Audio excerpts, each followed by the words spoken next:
is concerned with your mother and with Shiva, the existence. You get your existence through your mother.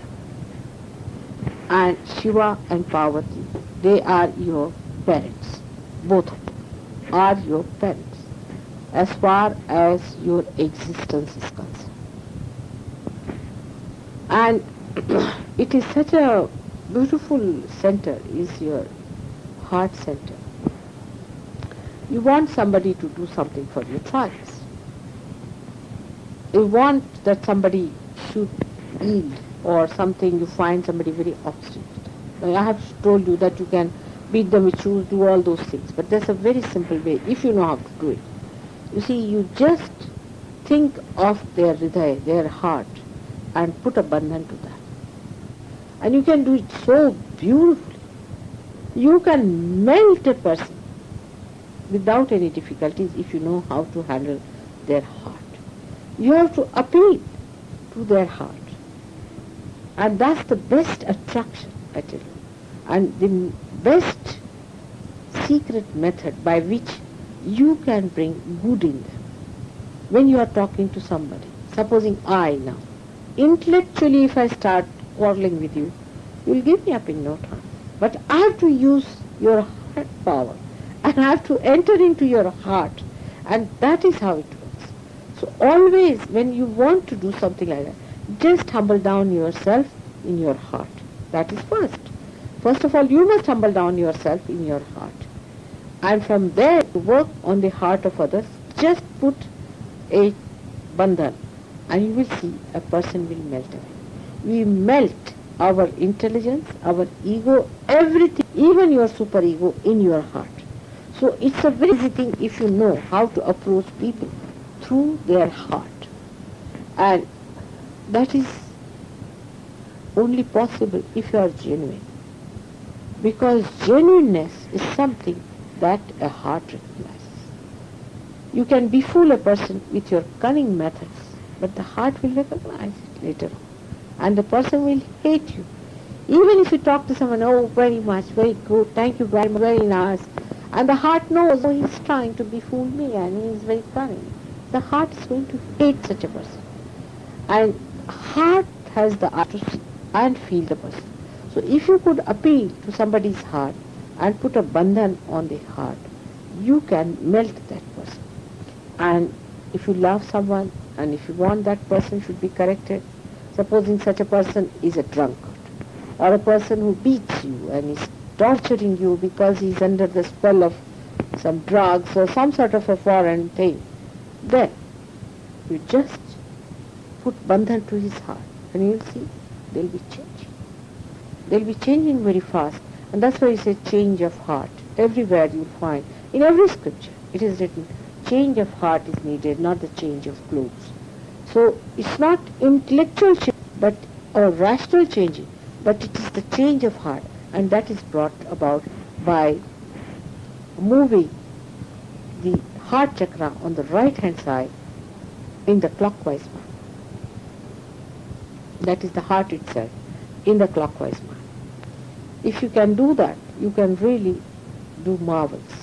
And that's how, on a collective basis, the heart is sort of the innermost string of the collective one string that is passing through all of us.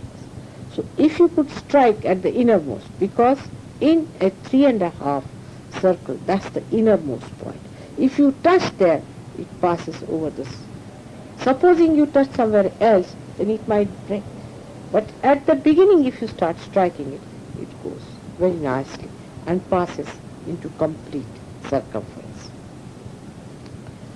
Now the center one I have told you is the heart plexus, which we call as cardiac plexus, and it has got 10 subplexuses. And the English names for that, I'm going to give you the complete list. I don't know when we'll have time to go through the medical journal, but I'll find out all of them and I'm going to tell you what they call it in the medical terminology. But they know that there are 10 subplexuses which are supplying to the muscles of the heart, to the lungs, and to the right side lungs, and that's how they divide it. but they do not know that it is already 3 parts, and then there are 10 petals which are working it out. I'm sorry, 12 petals that are working it out. So 3 divided into 12 is 4 each side. But actually it is not so. It is the 10 petals are together in the center. And the center one is known as the Sacred Heart. In the Bible it is called as Sacred Heart. And this, the sacredness of that heart, in the abstract form, is the motherly love of God. That's why the Jagadamba, the mother of the universe, resides in that. And those 12 petals act according to the mother of the heart. And that's why we cannot allot them to this side or that side, because it is she who actually makes them pulsate. So here she becomes the dominant person and not the heart. They are the spirit rules. So spirit has rules by itself, and it is ruled with the help of the reflection of God Almighty Himself. It is on its own. It is arbitrary. It sees, it watches, it is the witness. It watches the play of these 12 petals here. But if it finds that there is too much of strain on the centered one, it just switches off. And when it's switched off, the whole thing. You see, so you must understand the difference between the other chakras and this one is that there is a spirit and the on the other side is a human perfect personality. 3 things together. Now if you reduce them to our 3 powers, you will understand. On one side is the instrument, or you can say the nucleus for the left hand side working. In the center it is, or you can say left hand side working, you can say the Mahakali is working. In the center you can say it is for the Mahalakshmi working, and the nucleus for the working of the right hand side is in the heart. On the right hand side where Rama resides, because we can call it a nucleus. He was active. He was active without feeling. Without feeling, they witnessed it. Now they combine here where Krishna came and he felt the witness state. And he called it as Leela, is the whole play. Rama never called it as play. But he called it as play. So that's why Krishna here is completed. And that's why we call him a Sampurna. He's a complete incarnation at him.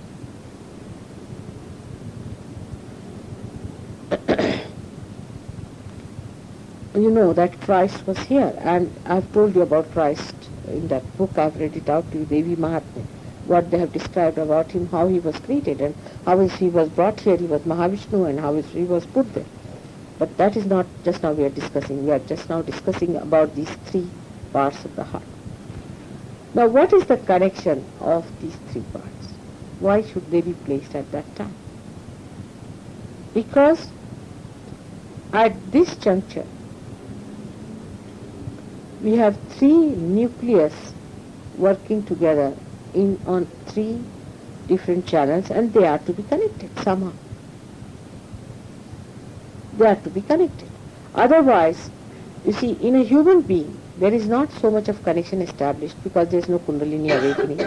There is parasympathetic is halfway dangling. And how are they to connect? Between the heart, which is existence, between the heart, which is evolution, which is the heart, which is activity. So at this juncture, which is kept connected, the heart stops. Everything stops. Simultaneously.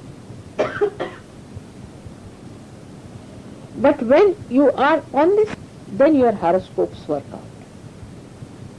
Horoscope can work out only up to this point. Because if you predict a person is going to die according to a horoscope, now say they say he is going to die, say tomorrow. But he gets his realization today. he is not going to die tomorrow. He'll die much later. Or he'll die whenever he feels like, possibly. It has happened. Because he goes beyond this limit, where these three things are connected.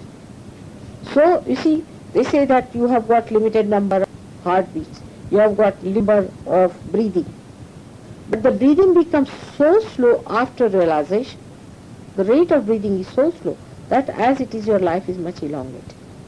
And the connection becomes very much different. Because the heart stops, wants to stop it, it cannot stop because other activities are still. So, first of all, when a realized soul dies, the Kundalini has to pass out from here, and then the heart stops.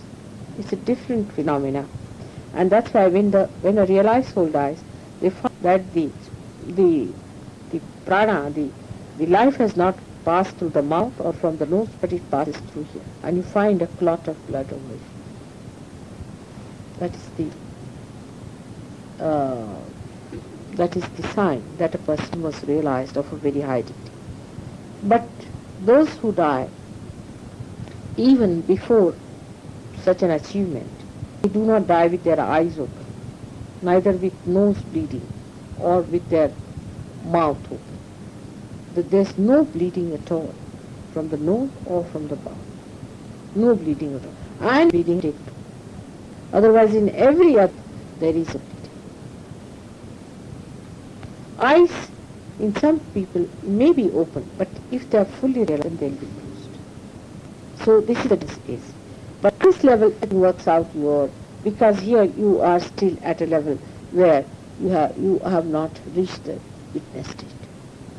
And that is the reason your horoscopes are working out, all material things are working out at this level.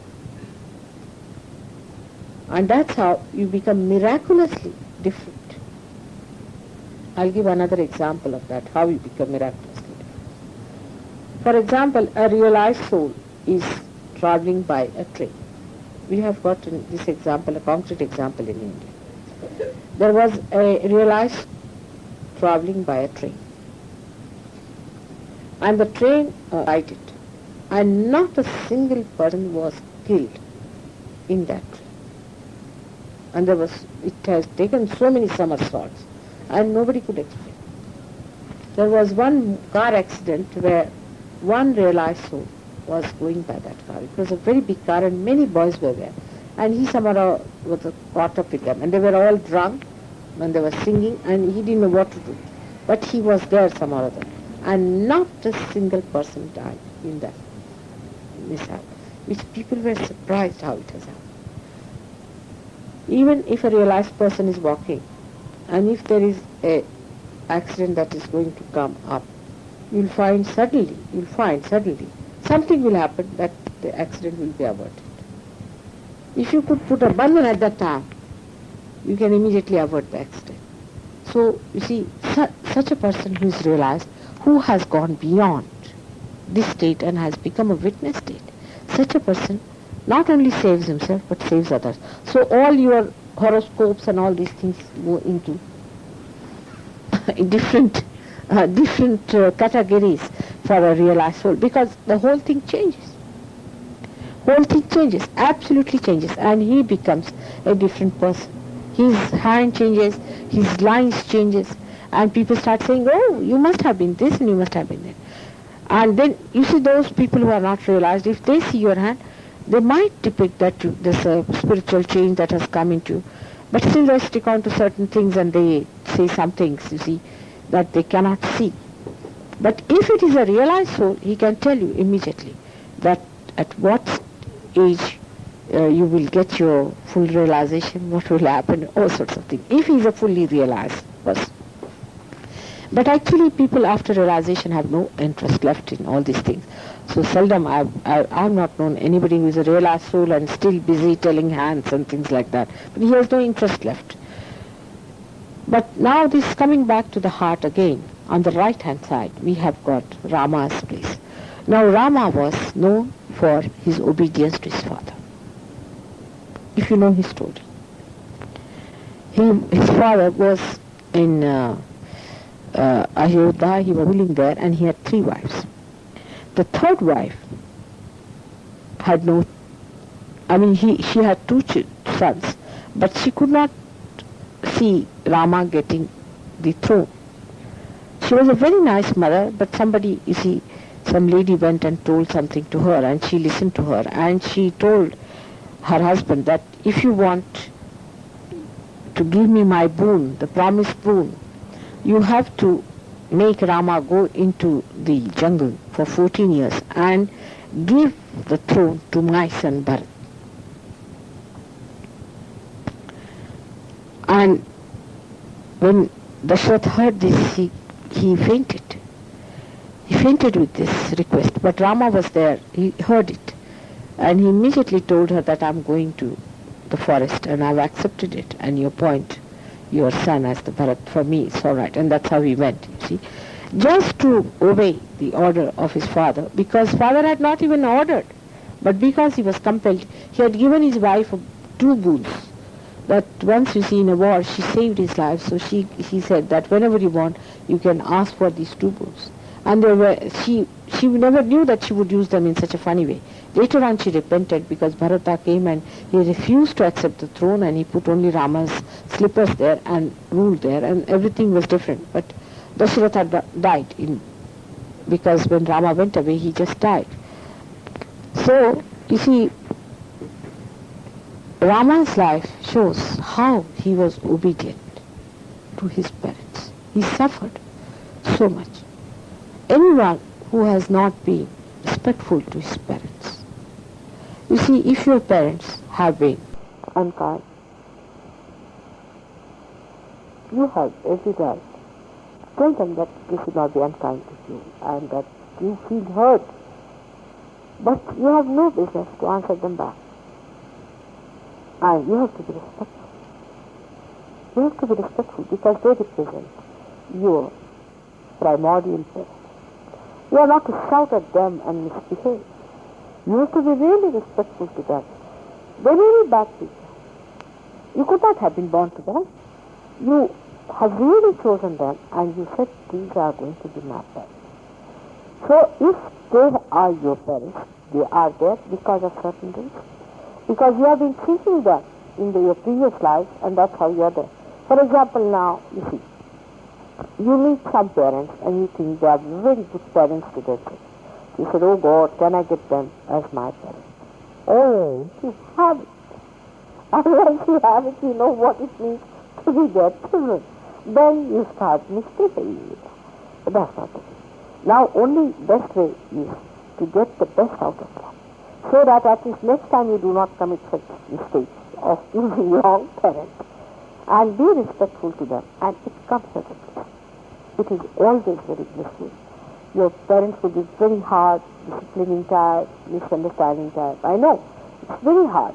And with the education that you have, and with the understanding you have of the whole world, you think they are absolutely foolish, and babies, and childish, and immature. And especially when you have vibrations, you feel even worse about them, because they can be quite addicted to things and they could be quite slaves. But you must understand that you see, you have got it, these troubles. We could have been the same if you had not come to Sahaja Yoga.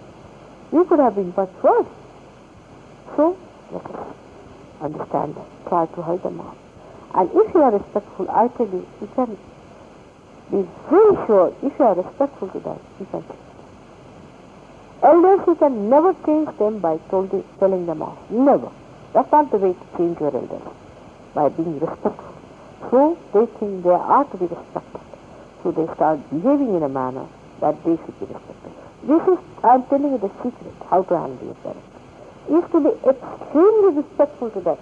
So they realize, oh God, when you respect me so much, how dare I to behave in their face? This is the secret of handling your parents. And not by shouting at them. No, that you have to do with your younger people. But not with your elders. With your elders, you have to create a feeling in them that they are to be respected. It happens. You see, it's fine. You try it with your elders. If you want anybody, your elder, to be nice to you, try to be extremely respectful. And the person starts wondering, now, what should I do to keep up my respect, so I should not lose it. And what they value the most is the respect. Elders. They value the most is the respect. And if you give them the respect, they will not give it up for anything. You can make them do whatever you like if you really show them the respect. And they will try to keep it up by giving up anything that if you lose them away from you, to keep the respect. But you see, it happens like that. You find your parents not doing what is right, start disrespecting them. And they say, well, because we have lost the respect, what are we going to gain now? Because you see, these things do not sort of create any recording in their brains. We had cases, some boy told me about his father that he's doing like this and he's going down with another woman and this and that, he's behaving in such a manner and it's very wrong of him. I said, I agree, it's very wrong of him, he should not do it. And so I said, what are you doing? He said, we are hating him and we are getting angry with him, we are abusing him. And I said, that's not the way. That's not the way. When he comes home, you try to be very respectful. Try. So, he gave up the woman. You know, she cares for the respect. And you know how much is the respect? After all, most of the people, which you see in this world, they want respect. If you respect someone, that person is willing to give up anything for that person. And a father deserves it because he is your father. And once you accept, yes, father, yes, yes. And in a respectful way, you just try, and you will see what. If you want something, all right, what will you have? Just ask. Or can you stop it at this point? Let us talk about it. You can divert the attention of your father. Only by being respectful. You just try with your mother and father. You are not the boss over there. It's real, I'm telling you the secret. It's not for any thing for, you see, to make you change your ways or anything. But I'm just telling you the secret because you have lost the idea of the secretive methods of winning over people and understanding them and managing them. And really you will have your way. Only thing is to respect. Now you might have some questions to start with.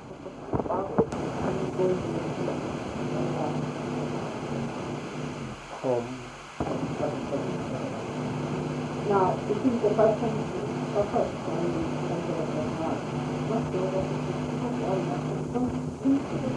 the second person can be also helpful because the person is just feeling that is the